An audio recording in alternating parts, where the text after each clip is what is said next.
All right, good evening, everybody. Welcome to our second lecture of the Fall 2013 lecture series here at the New England Aquarium. I want to thank you for coming and, of course, thank our sponsors, the Lowell Institute, for supporting us and allowing us to have you all come to our fancy home every week and keeping it free and open to the public. I also want to recognize we have some students from the Harvard Extension School somewhere. They were in the audience. Oh, they're there. Yay! So they're helping us out each week at check-in, and I also want to recognize Wesley. So if you miss a lecture, Wes is actually filming them each week, and we're posting them to our YouTube channel. Right now you can see our last few seasons, but we'll actually have our current season up within a week of the lecture, so make sure to check that out as well. We have a fantastic season, so I do hope that you come back. Next week we are joined by John Englander, who will be speaking about his book, High Tide on Main Street. What does sea level rise mean for those of us living in coastal areas like Boston? So please join us next Thursday here at 7 p.m. And for tonight's lecture, Todd McLeish is a Rhode Island-based science writer who has been writing about wildlife and environmental issues for more than 20 years. In more than 100 magazine articles, he has highlighted numerous threatened species, profiled biologists, and wildlife artists, and described encounters with a wide variety of backyard wildlife. His latest book, Narwhals, Arctic Whales and a Melting World, was published earlier this year, which are for sale in our lobby, and he will be signing following this lecture. His previous books have examined the lives of some of New England's rarest creatures, from white whales and basking sharks to rosette terns and burrowing beetles. Please help me welcome Todd McLeish.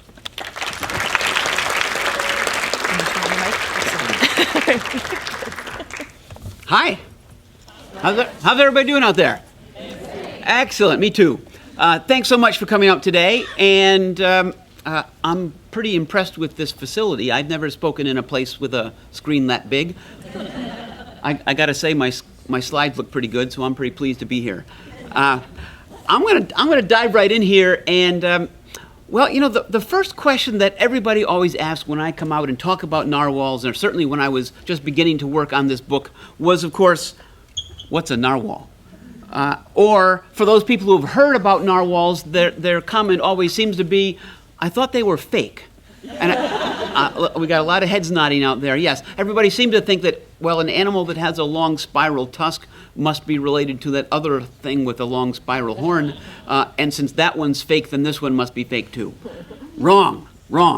This is an amazing animal. This is a real live creature. And I learned about it first when I was 9 years old, was turning the pages of the World Book Encyclopedia and just stopped and couldn't get enough of it. Narwhals are amazing animals. We're talking about an animal that's about 15 feet long. It's got an 8-foot long spiral tusk. That tusk is its left tooth. It has no other teeth in its mouth. The left tooth grows through the upper lip, straight in a leftward turning spiral. The right tooth remains impacted in its jaw, doesn't grow anywhere. It's an animal that, as you can tell by the coloration here, it is, well, blackish and grayish and whitish and mottled. And that's where its name comes from. The word narwhal in Old Norse means corpse whale. It's supposed to look like a floating dead body at the surface of the water. Narwhals have all sorts of amazing adaptations that allow them to thrive in the cold, in the darkness of the Arctic, in the deep depths of the waters up there when they're feeding. They're just an incredible animal. And they're a hard one to study. It's kind of difficult to study narwhals, in part because they spend so much time in close association with the winter ice pack. So not a great deal is known about them right now. But a long while ago, there was even less known. So this picture is taken from an ancient explorer's logbook from published in 1610. Clearly, they weren't entirely certain what this animal was all about. Is it a whale? Is it a fish? Is it well, who knows what it might be? Does it have a tusk in its mouth? Has it got the strange thing on its head? How big is it in relation to people? This picture basically gets it all wrong. And in fact, as late as 1870, when who is that guy that wrote the 20,000 Leagues Under the Sea? Jules Verne wrote 20,000 Leagues Under the Sea. He described the narwhal's tusk as a device designed and primarily to impale ships to sink them. Clearly not was a lot known back then. We've learned a lot since then, but still a lot is left to be known about these creatures. So this is the part of the world that we're talking about. And if you can look at and find the word Baffin Bay up there, usually I'm in a room where I can actually just point on the screen. It doesn't quite work in this space. But just below the words Baffin Bay, that's the southern extent of the winter ice cover in this part of the world. And that is where perhaps 95%, 90% of all the narwhals spend their winter months. And of course, in this part of the world, winter means basically late October through May. And so that's where those narwhals are spending most of their life, at the edge of that ice pack. And then as the ice retreats northward during the summer months, the narwhals follow them northward, follow that ice northward, and end up spending their summer months in the bays and fjords at the north end of Baffin Island, in the areas in the northwest part of Greenland, and a number of other water bodies basically around Baffin Island and to the north. There's a small population at the north end of Hudson Bay. There's an even smaller population on the east side of Greenland. But for the most part, they are in this area between western Greenland and Baffin Island. That's generally the part of the world that we're talking about. Now, keep an eye, or at least in your mind, remember where Pond Inlet is at the north part of Baffin Island and where Kanak, Greenland is. We're going to be going to those places in just a couple moments.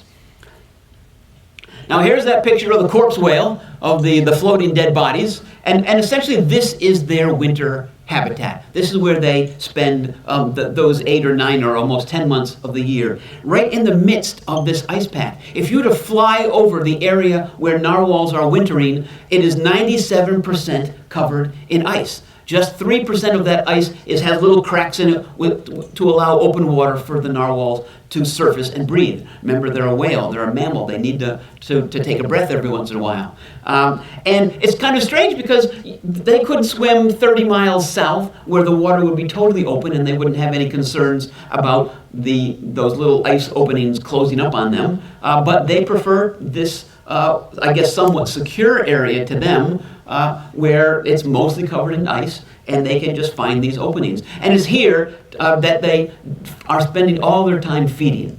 10 or 12 or 15 times a day, they dive down a mile deep to go to the bottom of the middle of Baffin Bay, a mile deep, to search and find food. They primarily eat Greenland halibut, Arctic cod, some kinds of squid, and that's about it.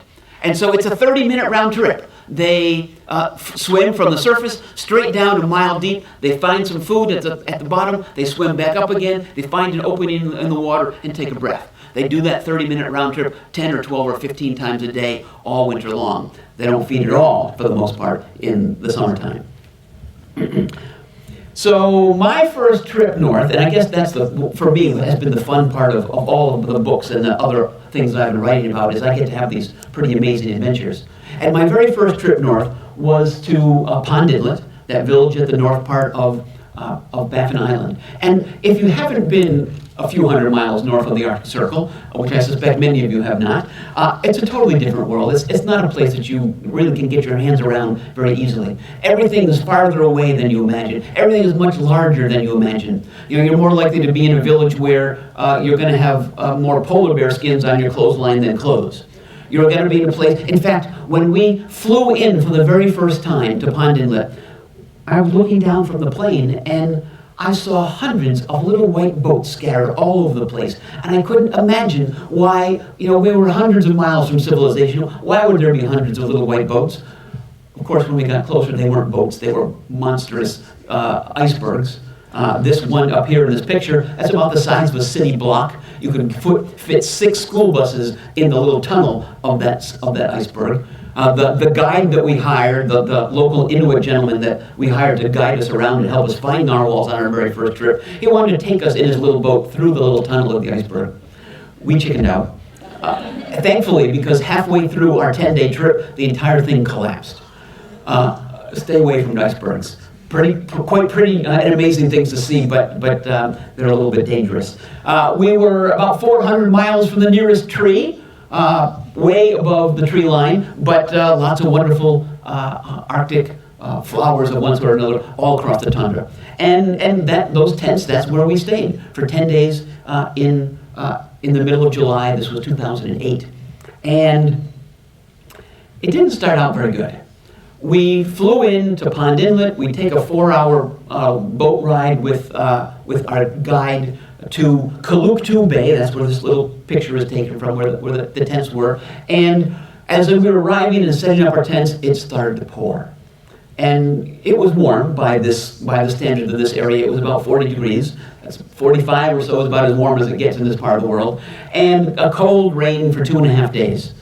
And so we were basically confined to our tents for most of that time. And the rain finally stops. We come out of our tent, and our boat was gone. You've heard of the show, perhaps the television program Survivor Man? A guy spends 7 or 8 days in the wilderness somewhere, has to live on his own for a week, finding food, making shelter for himself. They were filming an episode of Survivor Man across the bay from where we were, and they had a bigger budget, so they bought my boat out from under me. So my boat, it was their boat, but it was the guide's boat, but he apparently double booked, and I lost out. So we are stuck after 2.5 days in our tents from the rain. We're stuck for another day without a boat, and we wake up at midnight. It's 24 hours of daylight. We wake up at midnight to the sound of heavy breathing. My wife says, "Todd, what is that heavy breathing?" And of course, if you're in the Arctic, the first thing you should be thinking about is polar bears.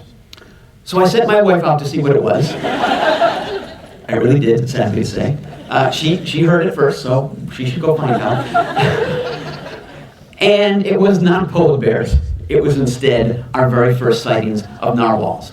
It was 50 feet off the beach, and there were several narwhals doing what's known as tusking. Their bodies were vertical in the water, their tusks were straight up out of the water, and they would cross their tusks and rub against each other's. It was quite an amazing first moment of seeing narwhals. I'm still getting chills whenever I tell that story.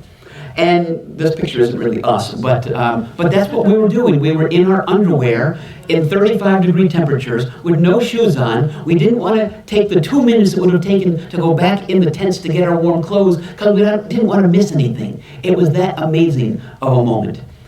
And they stayed for about 45 minutes, and we stayed in our underwear for 45 minutes, and just to listen to them breathing, to watch this behavior, which when you see pictures of it, it looks like it's an aggressive, battling behavior, but really it's more of a bonding activity. They're rubbing their tusks against each other, sort of like you and your buddy, punch each other in the shoulder every once in a while, just bonding with your buds. That seemed to be what was happening there.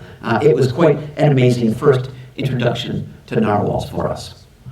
Now, this of my slide didn't quite come out so good on such a big screen, but you can ignore that for just a moment. So here again is that tusking behavior, that rubbing up against each other of the tusks. And again, this in particular looks like it's an aggressive battle going on between several narwhals, but it isn't really that kind of behavior at all.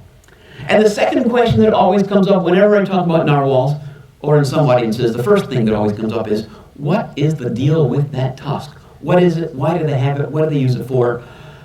That's all everybody wants to know. And the answer, if you talk to almost any narwhal biologist, is the same thing. The narwhal's tusk is not what you've speculated about for a long time. It's not what many folks 100 years ago thought it was for. It's not for digging in the seafloor to find food. It's not for skewering your food as you're trying to swim through and catch a fish. If you were a narwhal with a long tusk with a fish that's stuck on your tusk, how are you going to get it off and get it in your mouth? It's not for fighting and for aggression. It's not, as Herman Melville suggested in Moby Dick, it's not a whale's version of a letter opener.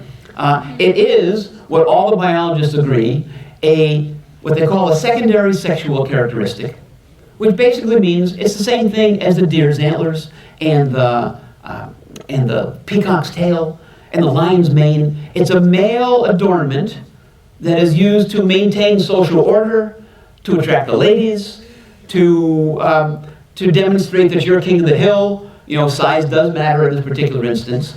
And essentially, that's what it is. It's a male adornment. All male narwhals have a tusk. Perhaps 1 in 250 has a double tusk. That right tooth that usually doesn't go anywhere grows as well. So you have a double tusk. And maybe 1 in 500 female narwhals, the female also has a single tusk. But for the most part, it is a male adornment for maintaining social order, for finding a mate, attracting a mate, for essentially just maintaining that social bond and identifying who's the leader of the pack. That's the answer, unless you happen to be a dentist from Connecticut.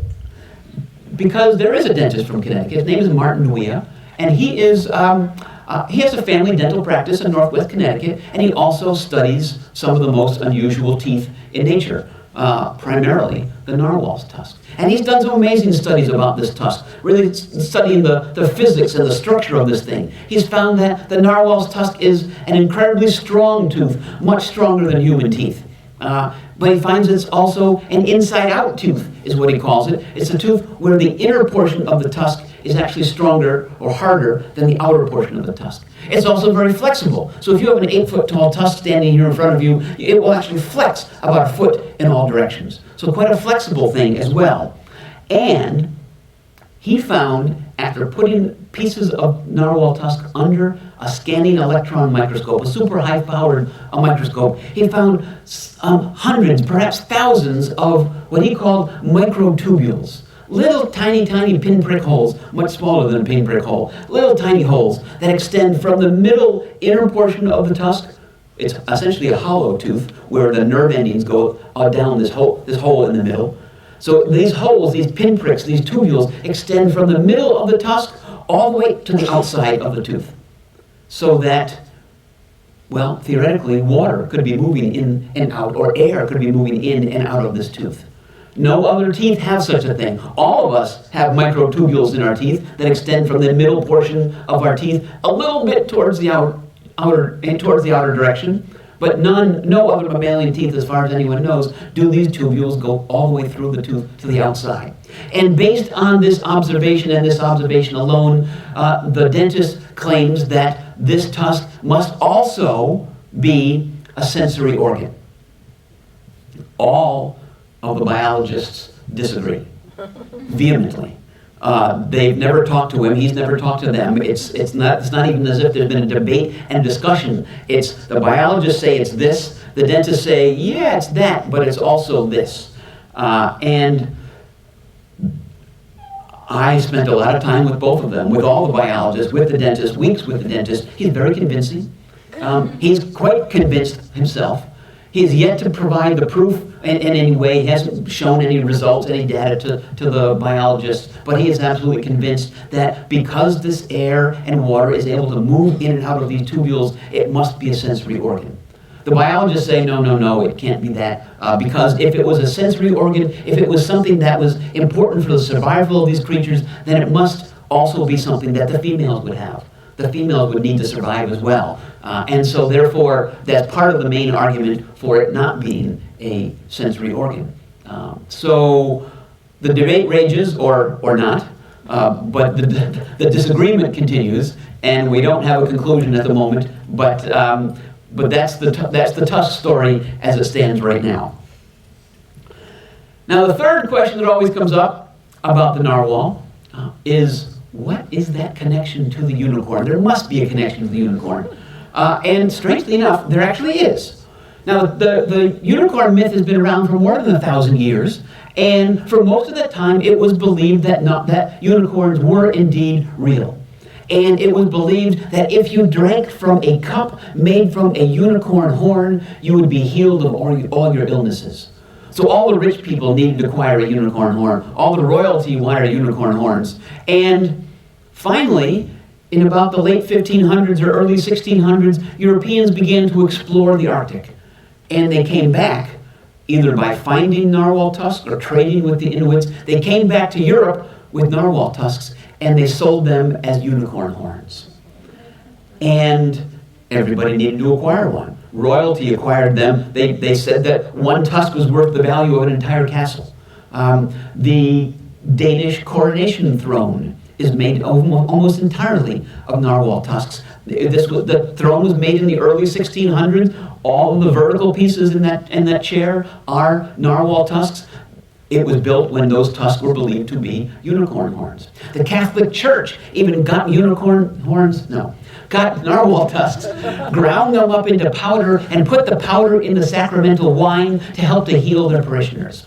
That was what the value was, what the importance was acquiring these narwhal tusks, thinking they were unicorn horns. Finally, it came to be in the early 1800s that apparently one of the explorers finally brought an entire animal back and said, see, it's not a unicorn, it's a whale with a big tusk.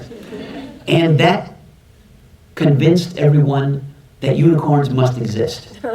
Because at the time it was believed that if there is a sea-based animal, it has an equivalent land-based animal. If there is a sea unicorn, there is of course a land unicorn as well, and that started lots more explorations going around the globe trying to find that land-based unicorn until they couldn't find it.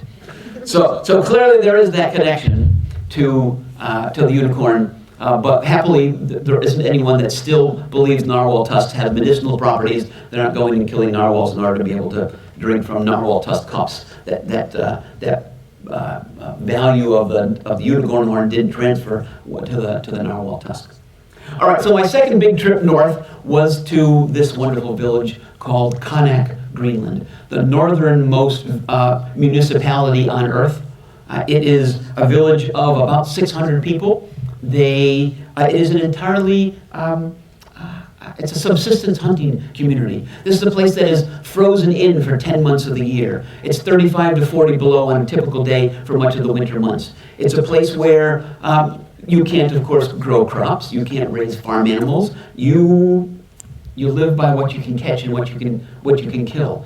And so in the fall, they are walrus and polar bear hunters. In the winter, they are seal hunters and ice fishermen. And in the summer, they are narwhal hunters. And so I went to Kanak, Greenland, in order to try to get a grasp and understanding of the importance of this animal in the Inuit culture of northern Greenland and northern Canada. And it's quite a spectacular place. It's a beautiful area. It's a place that's hard to get to. It takes 3.5 days, 7 different flights to get there. There's only one flight a week that arrives and departs in Kanak. So if you miss your plane, you're stuck for another week. And trust me, you don't want to be stuck for another week. Because the food I was offered was uncooked bacon, bread, and raw whale blubber. You don't want to be there for an extra week. So luckily I got to the airport early.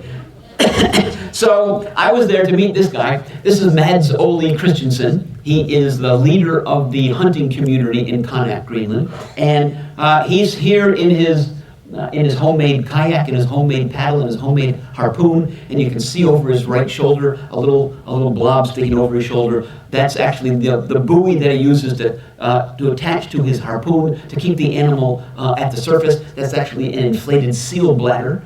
Again, totally different world when you're going up there. And Mads Ole was the one who agreed to take me to his hunting camp and show me what narwhal hunting was all about, and talk to me about the importance of these animals in their culture, in their songs, in their art, in their food, in their traditions. And the first thing he told me was that narwhal hunting is all about waiting. He said it's waiting for 10 months of the year for all the ice to melt. It's waiting for a few more weeks for the narwhals to migrate northward to their village waters. It's then you go to your hunting camp and you scan with your binoculars for hours and hours and days on end, waiting for the narwhal to swim close enough to your camp, so you can then launch your kayak and paddle out to intercept the animals and hopefully throw and strike your harpoon. And this was the hardest part for me. You know, I'm an animal conservationist, I'm a whale lover, and to go and watch and help in the killing of narwhals was a real emotional challenge for me. But I learned a lot. I learned to appreciate the importance of these animals. I learned to appreciate the fact that they use all parts of the animal. And in fact, perhaps the best photograph I've ever taken in my life. Here's Mads Ole with his harpoon in the air, the one whale that he struck and killed during the 4 days that I was at the hunting camp, and And that's what I was there to see and learn about and observe. And here's Mazzoli back. 20 minutes later, we had brought this whale back to shore. The happy hunter is there celebrating. He caught and killed a 9-foot-long female narwhal, no tusk, as you see, a female. It was an animal that he judged to be perhaps 4 or 5 years old. And immediately he began to cut it up. He opened up this big package of all sorts of knives and began to flens this animal. And the first thing he did was he sliced off the first layer, maybe 1.5 inches or so, of skin and blubber. That's called muktuk. That is the Inuit delicacy. That's what you eat to celebrate a successful hunt. That's what you eat for holidays and birthdays and all kinds of celebrations. And you eat it right off the animal, raw and fresh. And we had just had a successful hunt. So guess what I had? And it was awful. I mean, you can imagine what raw blubber tastes like, but if you add in the fact that it was kind of the consistency of gristle, so you really got to chew it for a long time to get it down. And they know it doesn't really taste great, so because they give you a piece of dried fish to eat at the same time, a piece of blubber, a piece of dried fish. I didn't like dried fish either, so the combination was not good. And I chewed and I chewed and I chewed with a smile on my face because, of course, I was entirely dependent on these hunters for my safety for the next 4 or 5 days. I didn't want to get on their bad side. I wasn't going to tell them I didn't want their delicacy. So I chewed and I chewed and I chewed, and I got it down, and I smiled and said thank you, and then they gave me a big slab of it. And I said, thank you, I'll have one more little bite, and that will be about all for me for now. And then they proceeded to cut up the entire animal, and they cut off all this blubber, 6 inches of blubber, and they saved that. They cut the head and the tail and the flippers off, and they were going to feed that to their sled dogs. They cut up all the steaks, all the muscle, the meat. The meat is a charcoal black color before you even cook it. Then they proceeded to cut up all the organs. They put the heart and the lungs and the liver in the save pile. They put the stomach in the throw-out pile. They threw that in the water for the birds to eat. And then, I'll never forget this moment. And then Mazzoli begins to coil up the intestines.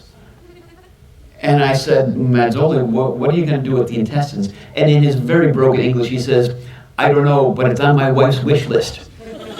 So we coiled up the intestines and brought it back to the village. So clearly this was an important food item for these people. And in fact, I learned later that it's a vitally important piece of their diet. There is no heart disease in the Arctic in places where native peoples eat whale products. The omega-3 fatty acids and other nutrients in the whale oils provides them with so many healthy nutrients and whatever else goes with it that they have incredibly healthy hearts. They have lots of other problems because these same whales also have PCBs and mercury and other things in them that cause other issues. But they got very healthy hearts. And in fact, the whale products are so healthy and important in their diets that the Department of Health in both Canada and Greenland both say it is better for these people to eat the whale products and take the risk for the other pollutants that are in those same products than it would be to avoid those products and eat processed foods that they acquired from the South, meaning we're the South. And so they continue to do that. And again, very important part of their diet. Both for their nutrition and for their tradition, important in their songs and dances and art and so on as well. A pretty amazing experience for me. And then I came home to Rhode Island, and 2 weeks later, so this is the summer of 2010, 2 weeks later I head back north again. That was the coldest summer I've ever had, 4 weeks in the Arctic. And this time I was going north to spend several weeks with a team of Canadian narwhal researchers. And so this is the group here. The guy on the left side of the flag, that's the dentist. That's Martin Nuia. And on that side, to the left of him, that's the head veterinarian for the Calgary Zoo. And to the left of her is the director of the Vancouver Aquarium. And on the right are a bunch of Canadian government biologists and several Inuit members in the front. They were the polar bear guards during the expedition. And there we were in these tents there on the pictures there. That was our camp for 3 weeks. And I got to tell you, I was a little bit worried. I was really worried I was going to be miserable. It was going to be cold and rainy, and we were going to be eating muktuk, and we were going to be there sleeping on the ground for 3 weeks. And it was cold and rainy and somewhat miserable. The good news is these Canadian folks, they really know how to throw a good party. I mean, they know how to throw a good research expedition. Because, in fact, the guy third from the right, Jack Orr, he's the one who plans these expeditions every year. And he knows that in order to keep his researchers happy, he needs to bring in some good food, and he did. We flew in 1,800 pounds of food for our 3-week expedition. We had 2 legs of lamb. We had chickens and steaks, as many as we could cook. We had 3 gas grills flown in just to cook them. We had a case of wine. I had an entire case of Hershey bars all to myself. I couldn't have been happier. It was still cold and rainy, but and in fact, the big tent there, the red and white one, that actually was our kitchen tent, and that was even heated. So they know how to throw a good research expedition in the Arctic, and we were there for 3 weeks. And the objective of this expedition was to actually capture live narwhals and attach satellite tracking devices on them so they could learn about the movements of these animals. What route do they take as they're going from their southern wintering grounds to their summering grounds? What kind of behaviors are they exhibiting along the way? And so that was what we were doing. And the good news, is this going? Oh, it's not going down here. So I shot this video while I was still in my sleeping bag inside my tent. At 6 o'clock in the morning, at the edge of this place called Trembly Sound. It's shaky for a little while, but it'll straighten out. Every 6 to 8 hours for 3 straight weeks, we had 200 narwhals swim by our tent. 50 feet off the shore, they came right by. And 6 to 8 hours later, they turned around and they would come back again. Back and forth, up and down this fjord called Trembly Sound, they went. And it took about 10 minutes for them to go by. And one, you never see a tusk. You'll notice as you look at all these animals going by, the tusk is angled downward just slightly. So when they're surfacing and just coming up to breathe, they don't need to get out of the water enough to show their tusk. So we didn't see that very often. But again, every 6 to 8 hours they came by for an entire 3 weeks. And again, the purpose of this expedition was to capture narwhals. So we had a tent. We did have tents. We had a net that extended from the shoreline 150 feet out into the water, and it hung down in the water 25 feet. So that as the narwhals would swim by, they would bump into the net, get entangled. We'd pull them into shore. We'd pull the net into shore, disentangle them, put the tracking device on them, and let them go. That was how it was supposed to work. It didn't quite do that. Instead, what happened was, every 6 to 8 hours, we had 200 narwhals swim by our tent. And they would come up to the net, and they would go, bloop, and they would keep on going.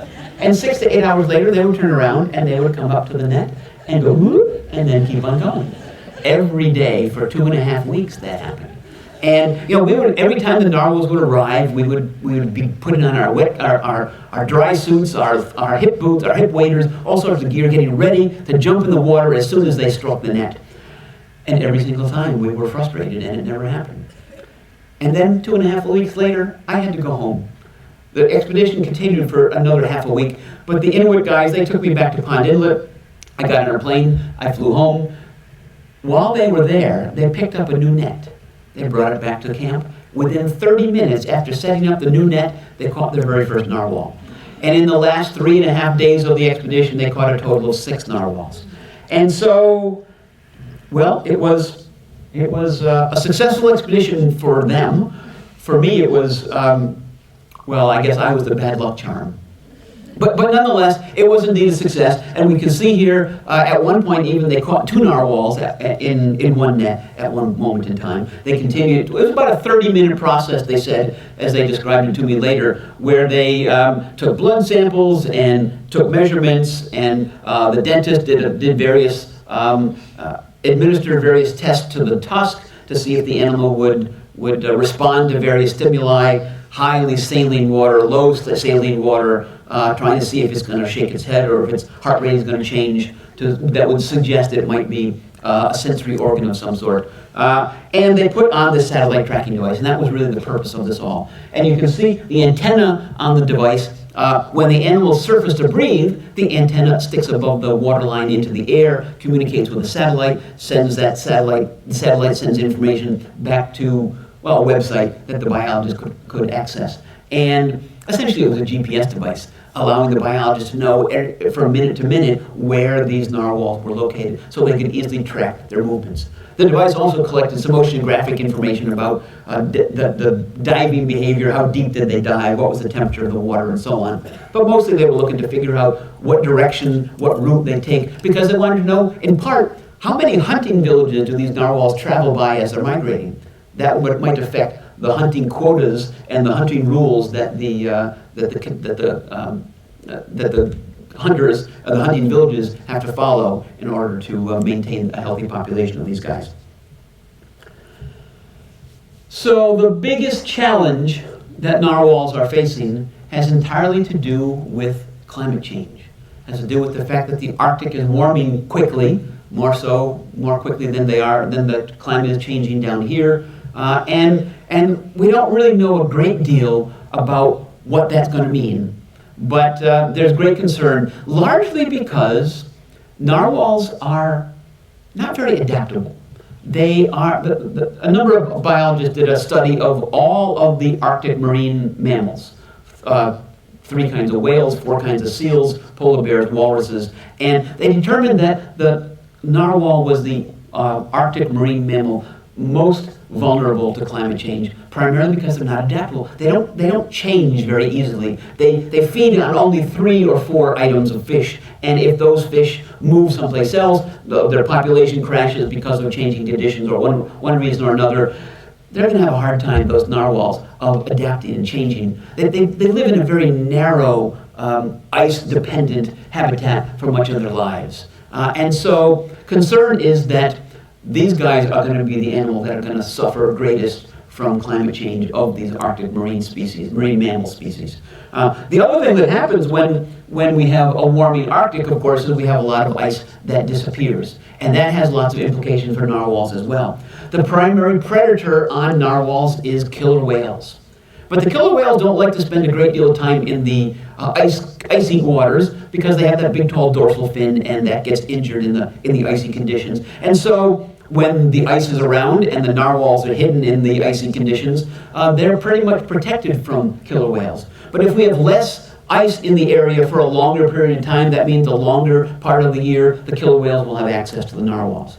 If we have less ice in the area for a longer period of time, that means that commercial fishing is going to have a longer fishing season, and they fish the exact same species that the narwhals eat: Greenland halibut, Arctic cod. If we have less ice in the area, that will likely mean greater exploration for oil and gas and other minerals, and with that comes not only the threat of oil spills, but also comes noise. Mazzoli, the hunter, told me that when he's paddling his kayak, he has to make sure he doesn't splash very much because the narwhals are skittish and they'll swim away. Well, imagine the noise from an oil rig pumping oil, drilling for oil. I can imagine that the noise from that would scare away narwhals for large parts of their range if that would be the case. And then that other image on the top right there essentially represents the potential changes in parasites and diseases that could be moving into the area. There's a number of parasites and diseases in water to the south that, meaning again we're down here, that species are more likely to be adapted for and less impacted by, but those parasites or diseases might not do so well in colder water. But if those waters to the north are warming, maybe those parasites and diseases will move into the area where the narwhals are living, and they're not adapted to some of these issues. So a number of concerns that directly or indirectly may be impacting narwhals as the Arctic continues to change.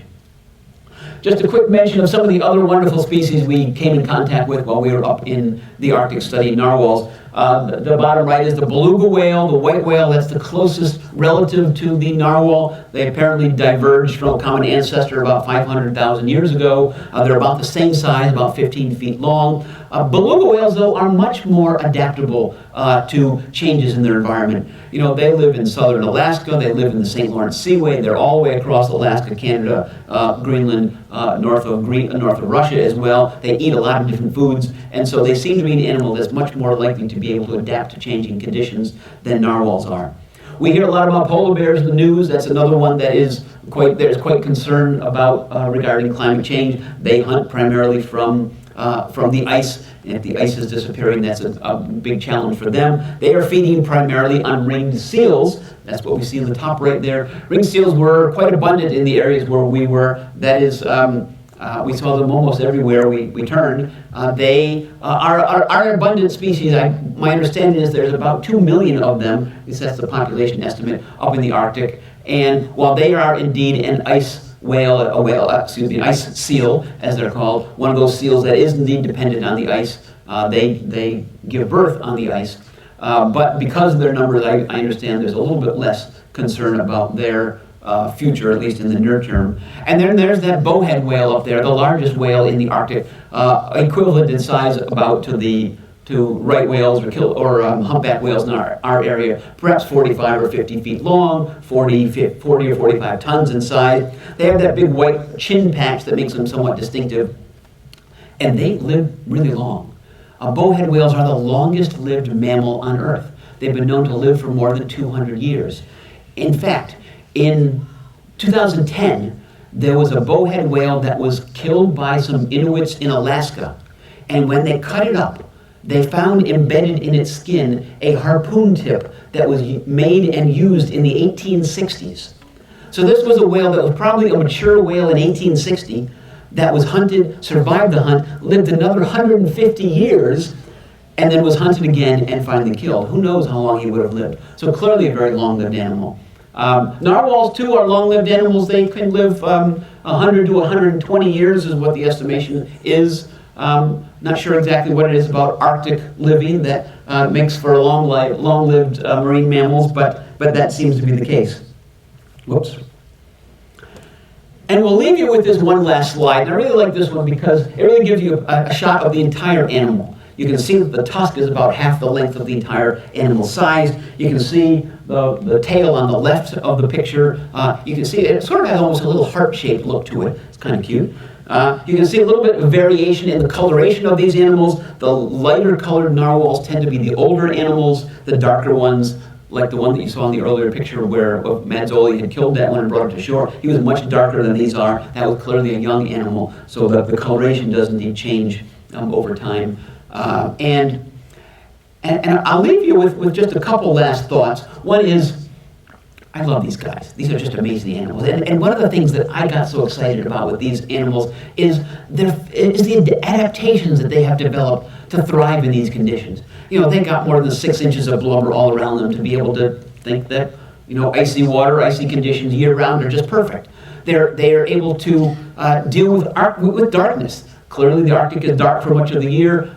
When they're diving down a mile deep to be able to find food, that's total darkness down there, and they can still find their food without problems. They're able to deal with the pressures way down deep. If we were down a mile deep in the ocean, we would be squashed in an instant, and yet they've got a collapsible rib cage and other kinds of adaptations that allow them to go from the surface, zoom straight on down a mile deep, turn around and come right back up again, and not have bends or whatever other issues we would be faced with in those kind of conditions. So really a remarkable physical specimen these narwhals are. But lastly, I did in the last couple pages of my book, I essentially turned those pages over to the biologists, and I said, as I did to every biologist I generally talk to about whatever their species of interest is, I always ask, so what's the future hold? And so I asked six narwhal biologists, what's the future hold for narwhals? And they all basically said the same thing. They all said, right now, narwhals are doing great.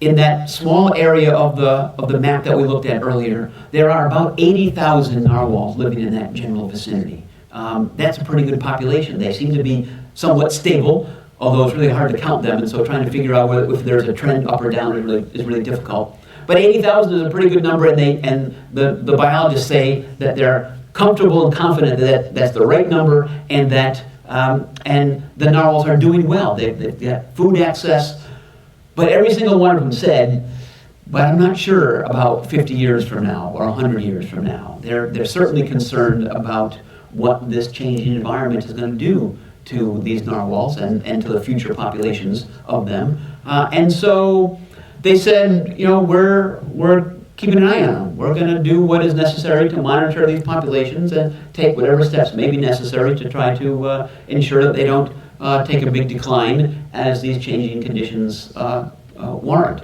I told them, okay, you're keeping an eye on them, I'm going to keep an eye on you, while you're keeping an eye on them, and hopefully they will, the narwhals will continue to thrive. Maybe you can keep an eye on those biologists too, or at least keep an eye on the news about what's going on in the Arctic and what's happening to these Arctic species. It's important that we all understand what's happening there, and hopefully you will develop an appreciation for narwhals as I have. Thank you very much for coming out today.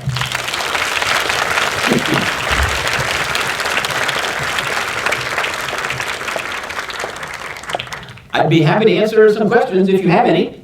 I bet there are some. Yes? How many people can one narwhal feed? Say it again, I'm sorry. How many people could a narwhal feed? How many people could a narwhal feed?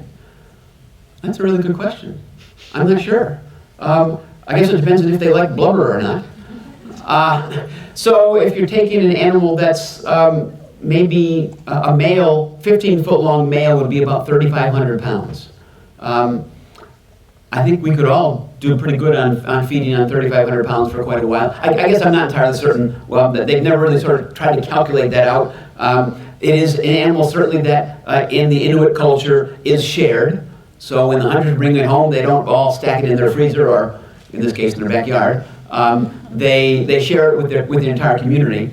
And in Kanak, Greenland, where I was, they also actually they have a muktuk processing factory. It's the only industry in town because there's plenty of folks in Greenland that prefer to eat the native foods, but who don't have access to, they don't live in an area of Greenland where narwhals live, and so they are able to sell narwhal blubber to these other folks. So that's sort of a long way around saying, I guess I don't know. But that's going to have to do for now. Other questions? Yes? What are the adaptations you managed to figure out with the darkness for 6 months out of the year? Well, certainly, like beluga whales, and we know with bats, like other kinds of marine mammals, they do indeed have an echolocation ability. And so they are essentially they're able to send out a sort of a sonar signal that bounces off of things and is able to see, to help them identify what's in front of them. So they don't need to be able to see with their eyes at the seafloor to find food. They just use this echolocation ability. In fact, when we were in Tremblay Sound and watching these animals go back and forth, we had a constant debate about whether the narwhals were seeing our nets to avoid them, or were they detecting them with their echolocation. We never came to a conclusion about that, but we did all sorts of things to the nets to try to figure out how to make them avoid them. So the other fun story that relates to your question that I'll just share, and it just was learned in the last 3 years, I believe, is that, so of course we got narwhals going down to the seafloor in this darkness trying to find food. Remember I told you that narwhals, their tusk angles downward. If you're eating halibut, flatfish on the bottom, and you're swimming along the bottom with a tusk that angles downward, wouldn't you be worried that you're going to get stuck? Your tusk is going to accidentally get stuck in the bottom. Well, 3 years ago, some biologists put a critter cam, you've heard of that, a little video camera on their back, to watch and see what happens when they dive. They get to the bottom and they flip upside down. They swim along the bottom, upside down, as they're finding food. And we're assuming in part that that's to get the tusk a little bit out of the way, but also their echolocation comes from their melon, this forehead essentially, and maybe upside down they're able to direct that downward better. Who knows? But I just think that's the coolest thing. Yes? Are all the tusks very sharp, pointed? Are all the tusks very sharp and pointed? For the most part, yes, although not pinprick sharp. So at the base, essentially where their face is, the tusk might be 3 to 4 inches in diameter. And it comes down to a point that might be half an inch and rounded. So it certainly is pointy, but certainly not at all a dagger like we might think of something as being pointed. Other questions?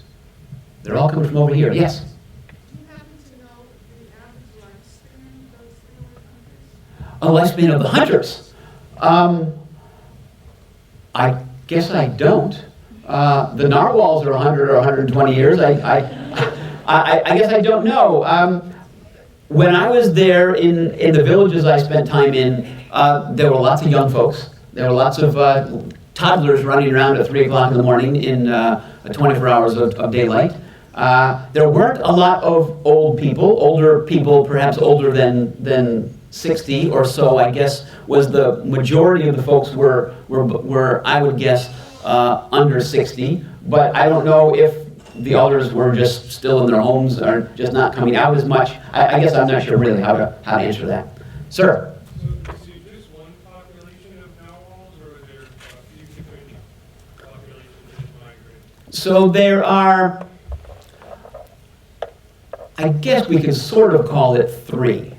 The eastern Greenland, essentially the other side of Greenland, there is a population there, and it's tiny, and nobody's really studied it until the last 3 or 4 years.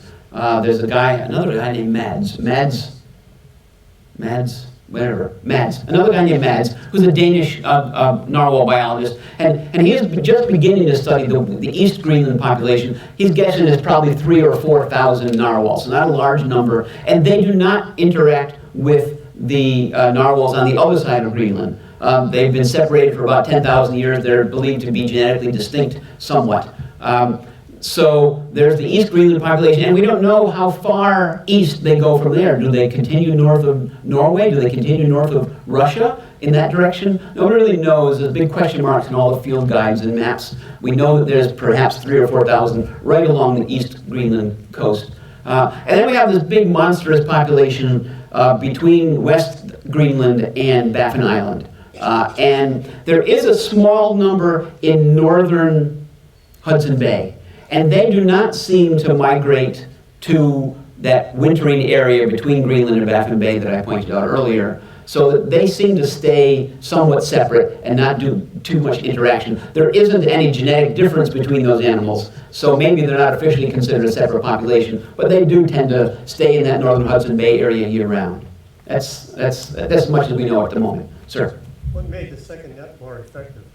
What made the second net more effective? I wasn't there. It's my first guess. No, actually, that's a really good question because the change in the net was in the mesh size. So the first net had a mesh size that might have been 6 inches, and then it might have been 8 or 10 inches with the next net. However, the first net that didn't work for us caught a whole bunch of narwhals the previous year.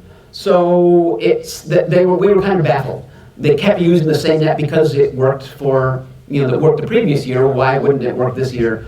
Changing the net mesh seemed to do the trick. Even though halfway through the week, we started cutting up the original net, trying to open up the holes, trying to suggest that it would be smaller mesh size. That didn't seem to do the trick either. So that was the difference in the net, but still seems to be a lot of question marks. Yes, ma'am. What are you learning from the tracking? Not a lot yet. It's hard to make a lot of generalizations when you have 6 animals a year that you're getting data from. So all of the narwhals, so they have been doing this for I believe 6 or 7 years now, and they've caught 6 to 8 narwhals each year, and almost all of them have followed essentially the same route.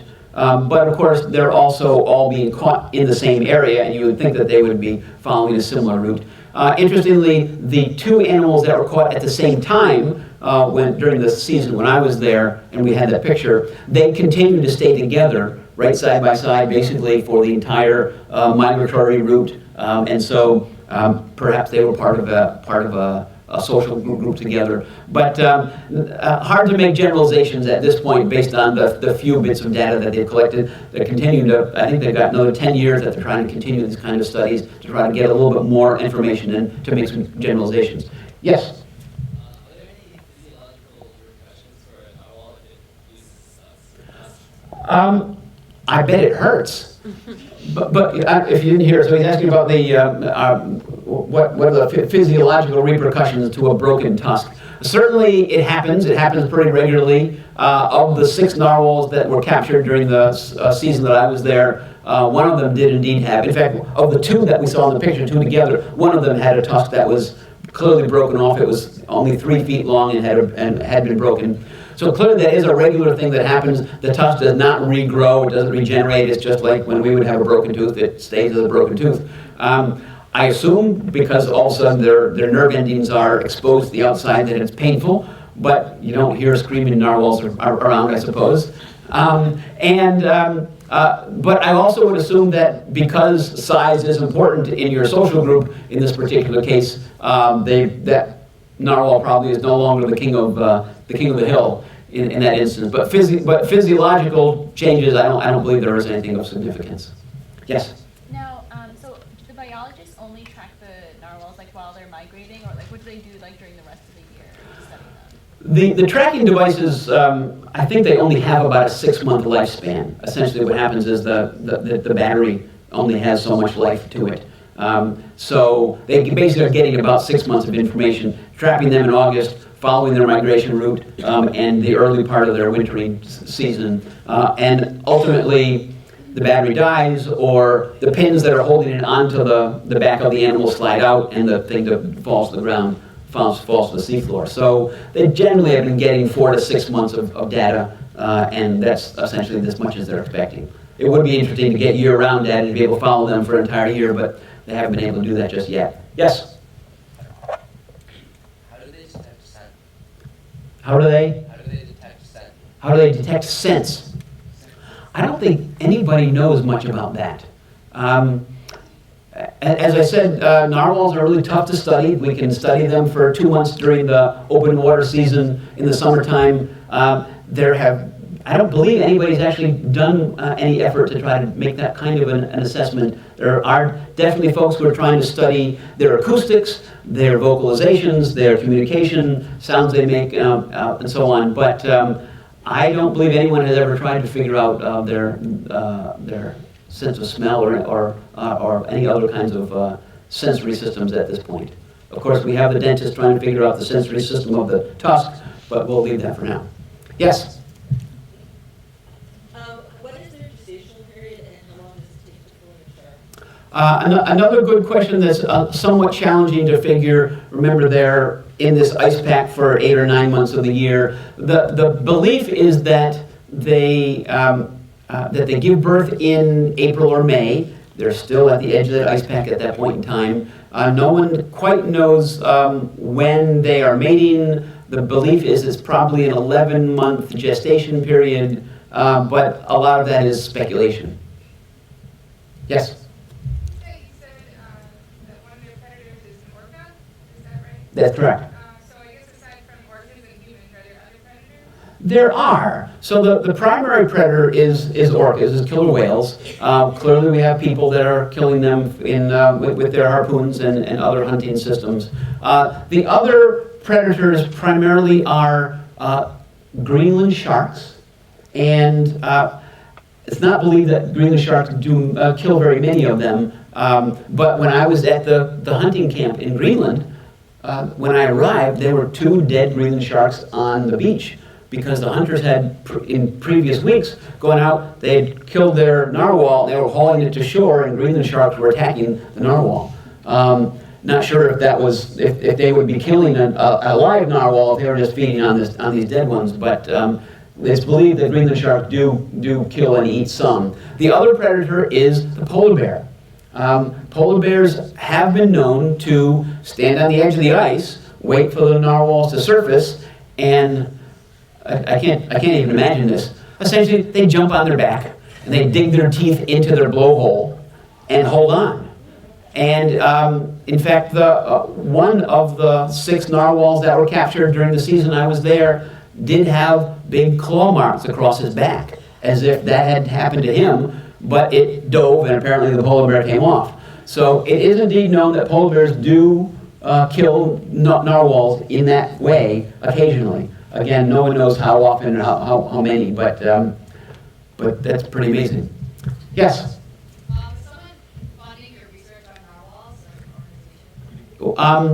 So I'm the writer guy, and it's kind of hard to. I wish. I guess that's my answer. So there's lots of funding sources out there for the research, for the researchers to go and do this work. There's not much funding sources out there for for the guy that wants to go write about the research. And so that is indeed the challenge that I face. I work for the University of Rhode Island. They were able to fund my trip I was able to get a grant from the university to fund my trip to Greenland. But the rest of my travels to try to study narwhals and do for instance, for my other books, has been mostly self-funded, and hope that I make something off my book. So buy a book later. Yes. Do they live in social groups? They do live in social groups, yes. And in fact, there's a couple of, it's funny, the first time we arrived, we would get to Kaluktu Bay where we were camping on our first trip, and there was this rock that was known as Bruce's Head. And sitting on the top, about 30 feet up, were two young women who were graduate students at some Canadian universities, and they were studying the social units, the social behavior of narwhals. And so I spent some time hanging out on the rock with them and interviewed them for a couple times later. And here's what they said. So they said essentially, narwhals are in a pod, maybe a pod of 10 or 12 or 15, and a typical pod is going to be either all males, all females with young, and those male groups are age specific. The teenagers hang out with the teenagers, and the 20-year-olds hang out with the 20-year-olds, whatever, that kind of thing. So age subdivided male groups and female groups with young. So that's the typical pod. And then, like my group of 200 that was flew by us all the time, those pods will then congregate together in herds of 10 or 12 or 15 herds together. So it seems that when they're traveling, they travel in larger, in herds made up of 6 or 8 or 10 or 12 pods. But when they're in their wintering grounds, it's believed that they basically remain in their pods and aren't necessarily interacting with other pods. I think that's how it works. Yes? So, I know you said that the coloration changes over time. It does. But, because you see a lot of photos of like the top is black and the bottom is white. Is that also because I know like other animals will have that coloration, so like they can be not unseen from the top and the bottom. Is that also kind of how you look at it? The coloration tends to be a little more uniform than that. It might be a little paler on the bottom than on the top, but for the most part it's modeled all over and somewhat consistent all around the body. So yes, lots of animals have that paler coloration on the bottom and darker on the top. These guys seem to be more uniform in color. Let's have a couple more questions before we wrap up. You said they don't eat in the summer? They don't eat in the summer. Why? Maybe the food that they're looking for isn't around and available. You know, they're feeding in the middle of Baffin Bay where it's a mile deep, and that's where the halibut and the cod are. And they spend their summer months in shallow bays and fjords, and those foods aren't available. And you know, it's really only have 2 or 3 months in their summering areas. You know, and that's true with many whales. You know, humpback whales come up here because we have so many great copepods for them to feed on in the summer months, and then they go down to the Caribbean to breed, and you know they got clear water there. That means there's no copepods, there's not much food for them down there. So it seems to be somewhat similar with a lot of whales in that they're feeding in one season and not so much in the other, and that seems to be typical with the narwhals as well. Yes. Can you speak to another piece of the human dimension? These are marine mammals, and they clearly are relying on first assistance harvest. So what are the politics and the regulation around these guys as well? Yeah, that's a problem. Yeah.